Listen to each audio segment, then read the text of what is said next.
একটা শিক্ষক আমি মাঠে নামাইতে পারি নাই, একটা শিক্ষককে কোনো অফিসে আমরা যাইতে পারি নাই।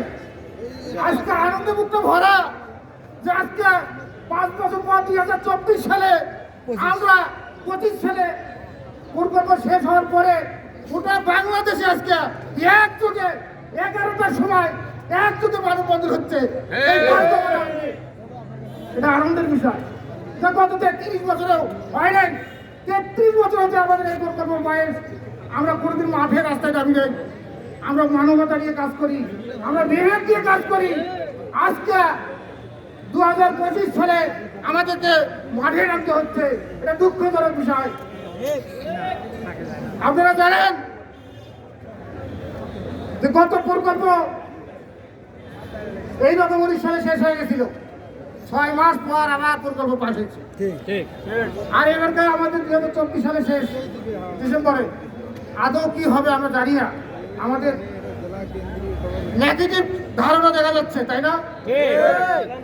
যাক আলহামদুলিল্লাহ, আমরা গোটা বাংলাদেশে একযোগে আজকে সরকারকে জানাইতে চাই যে আমাদের 5 দফা দাবি মেনে নেন।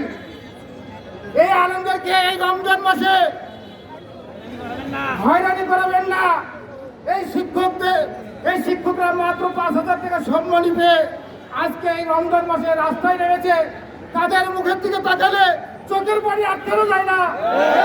এই রমজানে আজকে রোজা অবস্থায় আজকে রাস্তায় নামছে, খুবই লজ্জাজনক, দুঃখজনক বিষয়।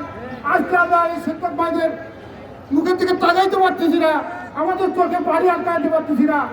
এই রমজান মাসে আজকে এই রোদের মধ্যে আজকে 50 কিলো 30 কিলো দূর থেকে আজকে একত্র হয় আজকে রাস্তায় নামছে, এটা খুবই দুঃখজনক বিষয়। যাক আলহামদুলিল্লাহ, আমরা শুকরিয়া আদায় করবো কি করবো না? আমরা শুকরিয়া আমাদের থাকবে, শুকরিয়াই বরকত দাঁড়িয়ে দেবে। আল্লাহ পাক আপনি যদি একটু আমাদেরকে বলতেন যে দাবিটা বলেন, আমি আমাদের যে 5 দফা কর্মসূচি আজকে পালন হচ্ছে, এর মধ্যে মূল দাবি হচ্ছে, 1 নম্বর দাবি হচ্ছে এই শিক্ষকদের সহ শিক্ষক কেয়ারটেকার সহ টোটাল জনবল আমরা স্থায়ী চাই, স্থায়ী। আমাদের একটাই দাবি, এই দাবি আগে আমাদের বসার দরকার কি? আমাদের